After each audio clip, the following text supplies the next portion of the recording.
that's a question I get asked a lot, and I've only recently kind of formulated an answer for it, because I was asking that question myself for a long time. Why do I do this? But people's like, why didn't you do stuff that's a little more beautiful and stuff? And I think the answer for me is that this stuff tells so much more interesting stories, you know. And there's two answers to that for me, and the other answer is my warmest memories of, you know, being a little kid is up late night when I wasn't supposed to be watching Goulardi, watching horror movies and getting a little scared. And Halloween was the best time of the year. It was, you know, we were out as little kids with flashlights looking for witches and stuff. And what are we going to do if we find one? You know, I mean, and so there's this magic about this stuff for me that takes me back to being 6 and 8 years old, and I still have that. It takes me away from my problems and my troubles, and better stories, more interesting stories by far, you know.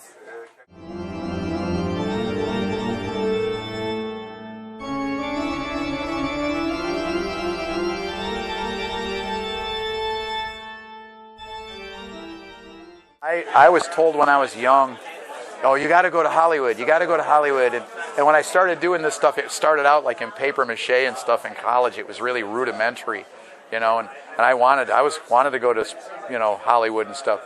But I kind of discovered along the way, and I worked in the animatronics field for a while and built robots, you know, in Ohio, and you know, my job was to make them look real. And I discovered that so many people were doing that if I stayed over here on this side of the continent, I would probably be a little bit more of a bigger fish in a little pond. And I could maybe make a name for myself as opposed to going over to Hollywood, California as a little minnow and being swallowed up by the sharks, you know. So I stayed over here and did what I did, and some of it was just by happenstance and sheer fear of not wanting to leave my familiar surroundings, and some of it was for that reason.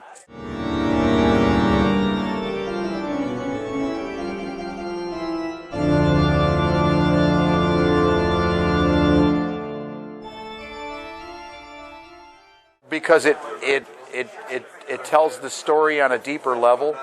It definitely gets people's attention, and it, you know, I always said, you know, realism is secondary to the story, but it also, you know, and the thing I'm just kind of discovering is because it's so realistic, you're more intrigued, and now you want to hear the story.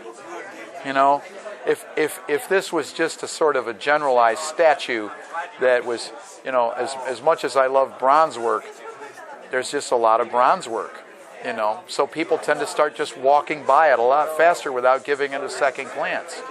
So I try to utilize all of the wonderful materials out there to create this realism that I'm after.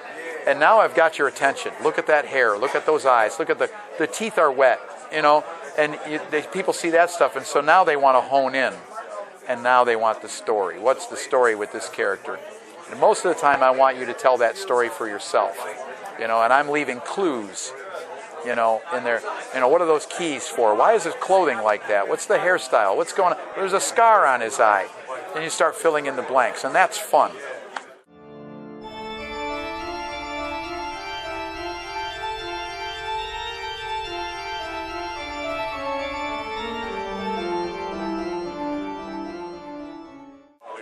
Well, I spent a long time as an artist doing work for other people.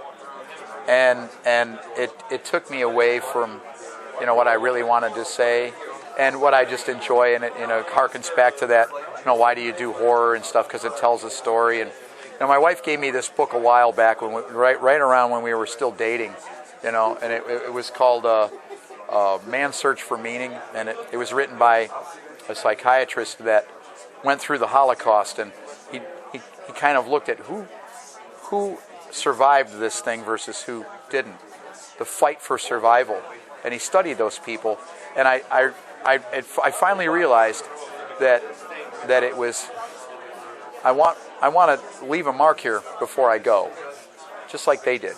They had to get through this horrible event to tell their story. Well, my life hasn't been so horrible or any of that, but there have been struggles, and one of his quotes was they fought to give meaning to their suffering. And suffering for me doesn't mean, oh, suffering. It just means, oh, this is kind of a drag, and I got to be patient, and oh crap, this happened, But you get to the end of each of those little journeys, and there's rewards at the end, and that is more and more people really love what I do, and it's a wonderful feeling to see that. People come up to work and go, oh, I really wanted to meet you. I love your work, and I love the story about this. And when they start getting into the details of the story that I was trying to tell, with details that I never said, I hit it. I hit on it. That's what I was trying to achieve. I hit on it. Your imagination cylinders are firing because of something you saw that I did. That's cool, and that's what I wanted. And I don't know why that makes me feel so good, but it just does.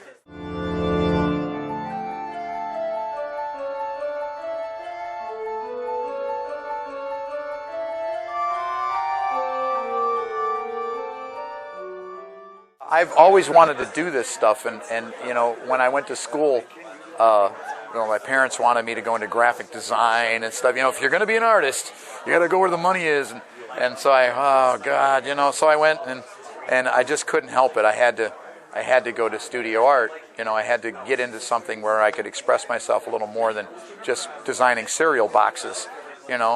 So because they were of that blue collar security thing where, if you don't have benefits, and if you don't have, that it had to have security, and they were so terrified that.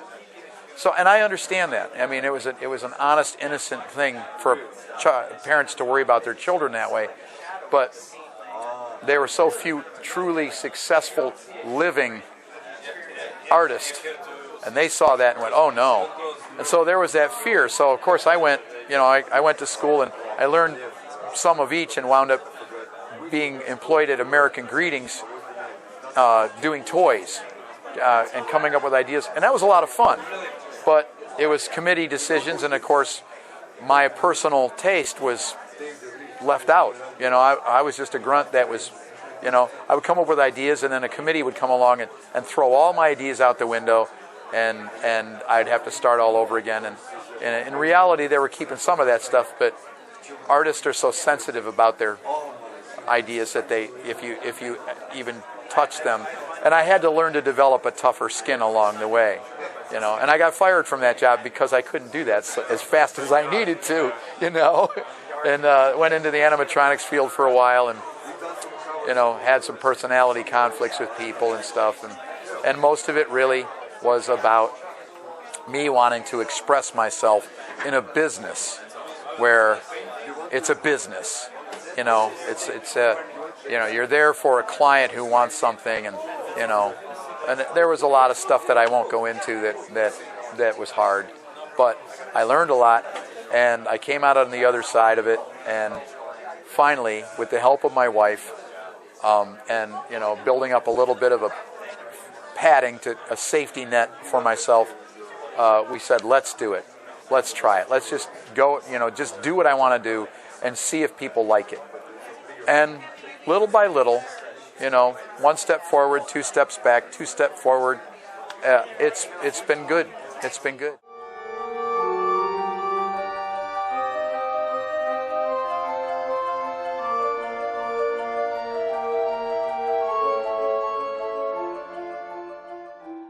I mean, it's no accident that I was able to break free of the other jobs, and start doing my own thing. At the same time, my wife came into my life because she said, I love what you do, and I want you to do what you love to do because you're easier to be around, quite frankly, when you're not, when you're happy doing what you want to do. And there was these almost celestial ingredients that just fell together and helped it happen. I mean, I submitted to Spectrum Fantastic Art, and I was like, that was her.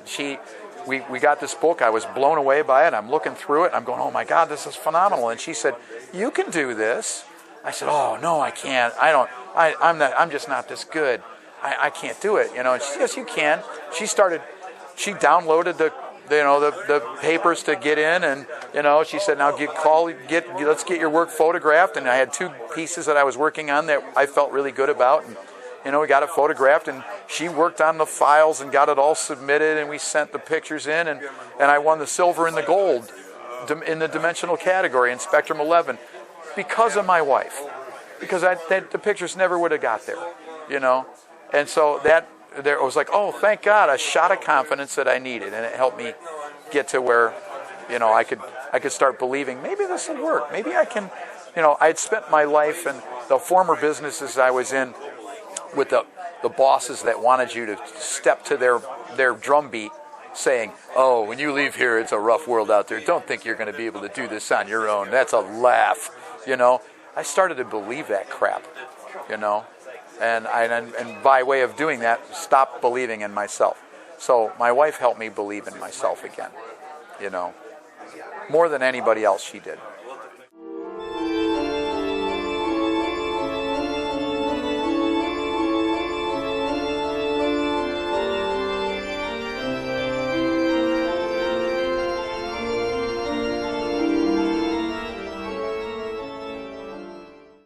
It's evolved. I used to do sketches. Now the only time I really do any drawing and pencil drawing or anything is when I have to work out sort of a structures problem of how am I going to support this weight. Okay, I got to do rebar in the arm or PVC pipe, and so I remember to go to the store and buy stuff from Lowe's or something, But now I dive right into it. I gather photograph reference to prove anatomy, facial anatomy or whatever. I have to prove that in life or in photos before I actually sculpt it. So that's the kind of reference I gather. I don't do a lot of drawing, and then I just start working. I just start sculpting, and it takes on a life. You do it enough that you go, all right, now I know what I'm going to do. That part of it's now a waste of time, and I don't have time to waste because this stuff there's mold making that's extraordinarily labor intensive, hair work is phenomenal and labor intensive. The clothing, the coloration, the eye work, the teeth work, it's all so much far and away above just regular sculpting because there's all this other side stuff you have to do to make those ingredients come together in a whole piece. Originally starts in clay. Yes, my favorite sculpting medium is Super Sculpey, and I like Super Sculpey because when I get it where I want it, I can hit it with a heat gun and harden just the surface of it. And then when I start applying my mold materials, I don't have to worry about things getting dented or fingerprinted or boinked or whatever, and the surface stays good.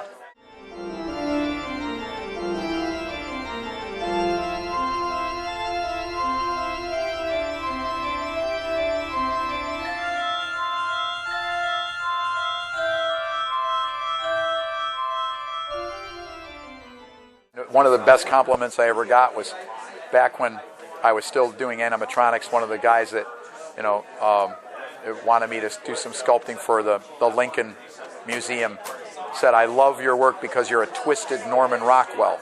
And I'd never been, and that stuck to me. I was like, oh, that's it. That's what I've been trying to achieve. Norman Rockwell was the best storyteller and I looked at that and I went, "There's my Aunt Betty, and there's my Uncle Frank, and there's my, he painted people that we all know." And what I'm trying to do is basically the same thing in a lot of my pieces, not all of them, because I do some really sick shit too, But I want to make it almost like this could be a member of your family with an extra set of hands, or a third eye in the middle of their head. But he exaggerated the personalities of these people that he painted. He exaggerated them to the degree that their motion was evident, their emotion was evident, and I'm trying to do that as well. So that's one of the things that I love about his work. And I saw him as my mother was really, she bought me Christmas gifts of books of Norman Rockwell.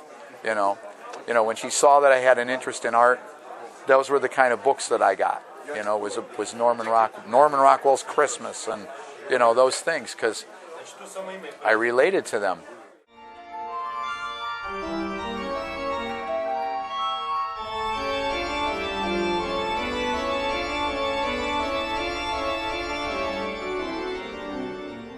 For me, the LuxCon itself has been two things. One of them is, I've sold some work here, and that's always nice. And that's up to me to make the kind of work that will sell. And I don't always do that, So that part of it's my fault. If I don't sell work, that's my fault, because I've learned to read what kind of audiences come through and who's looking to buy and, who wants to learn. And it's a learning thing as much as it is a buying thing.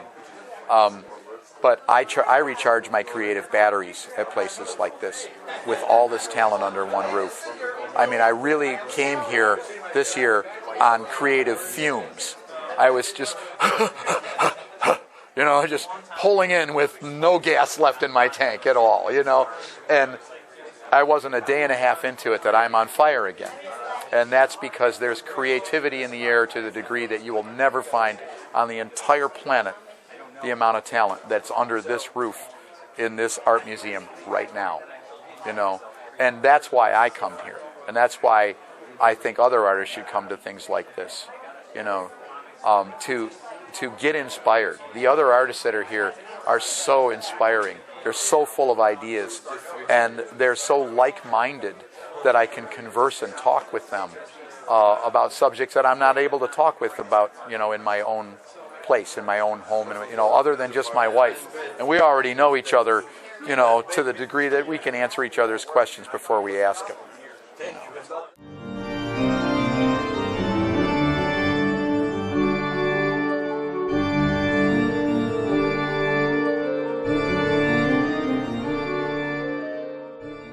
There's no one single answer for that.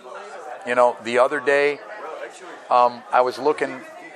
I was trying to find it again. I was like, what's the next thing going to be? What's the next piece going to be? And I realized I need to start working on some smaller pieces that are A, easier to ship, B, don't take up so much real estate in people's homes because they don't want to have to move their whole couch to have one of my pieces. They want to be able to set it on their coffee table, and C, not have it be so damn expensive. Because it's the bigger pieces cost a lot of money because of my time and the materials. So I was thinking along those lines and going, okay, I've got to start fitting those parameters. And I was looking for inspiration for an old man, and I for a certain project I wanted, and it wasn't clicking. But then I saw these two old ladies laughing together, and my mind immediately put those two heads on a single set of shoulders. And there I am back being a freak again, but I couldn't get away from it. So when I get home, I'm going to dive into that. I don't know why that happens. It's just there's something subconscious that comes in at almost a DNA level that wants to get into my head and go, oh, you got to do that. And most of the pieces that I'm most proud of were, for instance, so let's take Cletus and Shorty, for instance. My wife and I were riding on a bike ride, and there was a graveyard, and we're riding through this old graveyard near where we lived. I had never been to that area before. It was like another town that we were long bike ride, and we kind of stopped to rest and drink some water. And I got off and I saw this tombstone with these twins, and it was Greeley's, and one of them was Cletus, and the other one was something else. But I just thought Shorty would be a good nickname for him, And I pictured this image in my head and immediately went home and started gathering reference to, okay, this picture would be good for this guy's mouth and this guy's eyes would be a different one. And immediately started sculpting it. And it was like it all happened within an hour's time.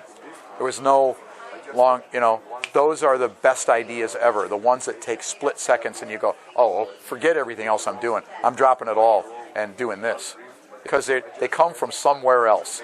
When you don't have to try, too hard on an idea. You don't have to try so hard. That means they're coming from another source and it's coming through you. It's not of you, it's bigger. That's the way I look at it. There's a certain magic that happens.